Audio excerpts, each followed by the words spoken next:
Now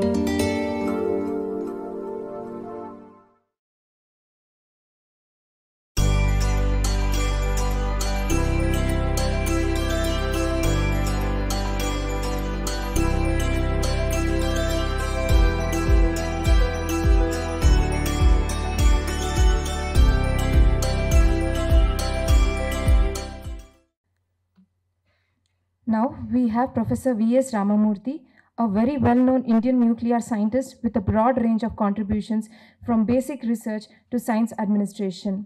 He is currently the director of the National Institute of Advanced Studies in Bangalore and the chairman of the Board of Governors, National Institute of Technology, Hamirpur.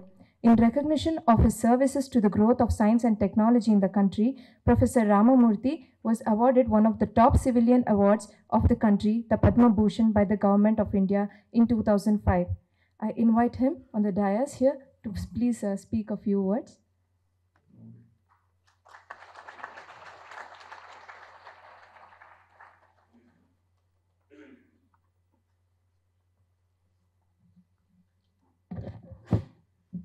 Good morning to all of you.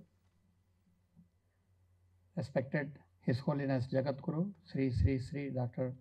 Bala Gangadhar Natha Mahaswami Ji, my colleague Dr. Saraswat, Dr. Vasudev Rao, President of the Bhaktivedanta Institute, my friends on the dais, distinguished delegates. It was a inspiring and insightful talk by Saraswat. So in fact, I was mentioning to him, I'll say whatever I wanted to say, he has already said, so let me thank you and go back. But I think sometimes it is good to reiterate some of the things which have already been said. Understanding life in totality, the mind, the consciousness, ultimately the self, has always been a challenge to human beings since time immemorial. There have always been people who have been trying to understand who are we, why are we here, what we should be doing. And traditional scholars have been looking inwards, look inside and try to understand towards this goal. Partly because that was the only method available. There is nothing else one could do. Say 1,000 years before, there was no instruments or anything like that. So you have to only sit and meditate, look inwards. First process is not still possible. But we know a lot about living world. Today's understanding of the physiological, neurological, psychological aspects of life is much more detailed than what it was, let's say, 100 years before. Partly due to the sophisticated instruments, we know exactly what's happening inside the brain by looking at a powerful MRI, which was not available a few decades ago. And there are several such instruments, and therefore we do think that we understand it, we see it, we sense it little more in detail than what we were able to do a few decades ago. But unfortunately, of course, we are nowhere near the final solution. So you have on one side the traditional methods of looking at it, life as it is, and the other modern science method. It's unfortunate that the two systems have not been looking at each other with trust. This is a true reality. Is it because of the different methods being used by the two communities, or is it something else? We don't know, because introspection and observation, they go in different directions. Of course, there is another reason which we all are aware of. The traditional systems have somehow got entangled in the religious systems. Religious systems, not the fundamentals of religions, but because of the rituals associated with it. So, and there is a traditional mistrust. So if you see somebody who is a little more religious than what I am, say, oh, he is not a good scientist. A few decades before, no, why? A few years before, if Dr. Saraswat has been sitting in a conference like this, would have said, well, this fellow has become old and ready to retire now. Fortunately, it is not true today. Of late, there are good signals that the distrust is slowly giving way to trust. This is a ground reality. This also, science is responsible for this, because modern science tells us is not as simple as we imagined a few decades before. We thought when we understood 92 elements, we understood everything. Now this is not true. So then they said no, the elements are nucleus, electron, the nucleus itself is quarks. It keeps going deeper and deeper. We don't seem to be seeing the end of the universe. It's a quantum world. That means nothing is deterministic. We thought it was deterministic. It's not deterministic. We thought we are observing it, therefore we are neutral to everything. Now we understand, no, observer is part of the observation. So there is always a messing up of things. By observing, you change it. So that doesn't also to me be okay. Few days before, I had an opportunity to participate in a small meeting discussing the new discovery of the Higgs boson-like particle in CERN. Last month it was announced. So one of the students asked, so have we reached the end? Do you understand everything? The answer of the scientist was very interesting. He said, no, the discovery of the Higgs boson is like a milestone. You know, you can't go to Mysore. You ask a fellow, how do I go to Mysore from here? He says, go along the card road, around 10th kilometer, you will see Gopalan Mall on the left. Then you are on the right track. Keep going, then there is a long way, 150 kilometers beyond. Now, discovery of the Bose particle is like seeing the Gopalan Mall. It says, the path you have taken in the past is the right path. It doesn't say about the future. Future is still far ahead. And that's the real situation. We have reached up to that point. There are discoveries which seem to tell you that we are taking the right path, but not necessarily the end of the journey. The end is far, far away. So clearly, the race is far away. Total understanding is far away. And conventional theoretical and experimental tools are proving to be inadequate. You know, if you want to go beyond the boson discovery, the traditional things are not good. Now people talking about string theory and all. If you go into string theory, you don't understand what's happening. In fact, at one time there was a statement made, there are about half a dozen people who understand what is string theory. Rest of the people only know the names.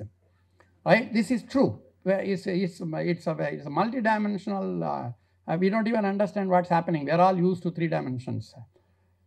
Now, these realizations have made the modern scientists little more humble. This is good news. Now there is no longer a feeling that I am a scientist and you fellows are not scientists. That thing has disappeared. And the alternate methods, including the traditional methods of introspection, have gained credibility. This is a good news which I was talking about. There was a mention of Ramanujam by the compere to start with in the introductory remarks.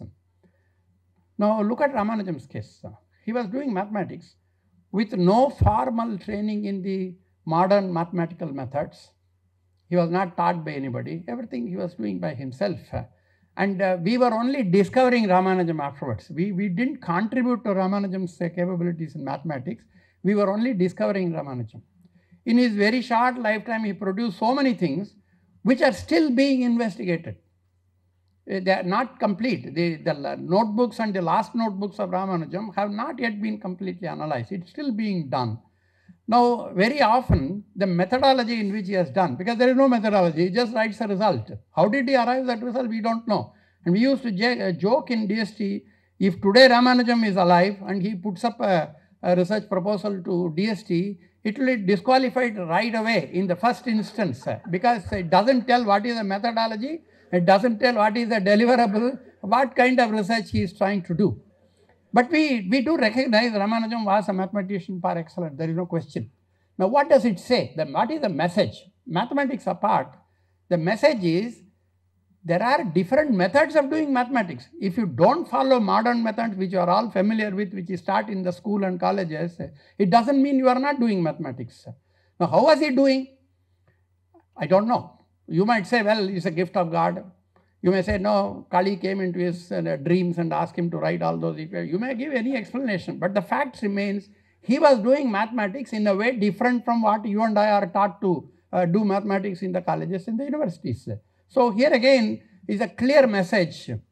How you do it is not important. What you do is important. And don't judge methodologies. Don't judge what is what is being attempted. That's a message which we all get today, and that's a message which is being accepted. We have to, of course, disentangle the functional and the religious dogmas. That have to be slowly proved out. That's a responsibility of the enlightened ones. There was a mention of this international organization. Bring all the religions together. Let them sit, discuss.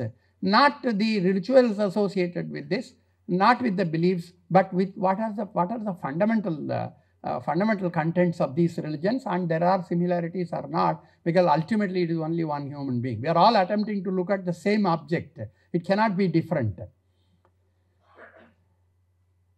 It's also important that many of the things which we learn in modern laboratories should be available to the traditional people, and what are the things which are available to traditional people should be available to the modern scientists. So there has to be a flow of information, communication between the two communities. This unfortunately was not there, and this is something which is started taking place.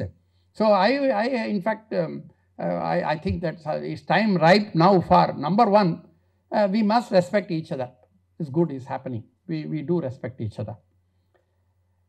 We need to create platforms where the interactions take place so that you learn from each other. That has not taken place in a big way as yet, but it has to take place. It's also true that the peers do meet and discuss. Scientists meet scientists, other scientists, and etc. Traditional scholars meet other traditional scholars. Sometimes the traditional scholars meet scientists, scientists meet traditional scholars. But the thing is, if you look at the average age of any gathering, this is very high. That means the traditional things, when you are in the deathbed, you start thinking about Shankara. That's too late. You have to start much earlier than that. So you have to bring in the youngsters and then sensitize them. You don't convert them or anything like that. Sensitize them. And I must, in this spirit, compliment the Bhaktivedanta Institute for organizing the student conference. The focus is students. So may I invite a few old people here, but the focus is definitely student, and with the focal theme of integrating capabilities with values. So I must congratulate the Institute for doing this, and I must thank them for giving me an opportunity to share some of my thoughts on that. And as some of you might know, NIAS is one place where you will have tea rubbing shoulders with philosophers and scientists in the same platform. In last a few months before, we had a major international conference looking within, looking at discussing some of these things. And so I'm happy to be there, maybe though late in my life, but it is still never too late. Thank you very much.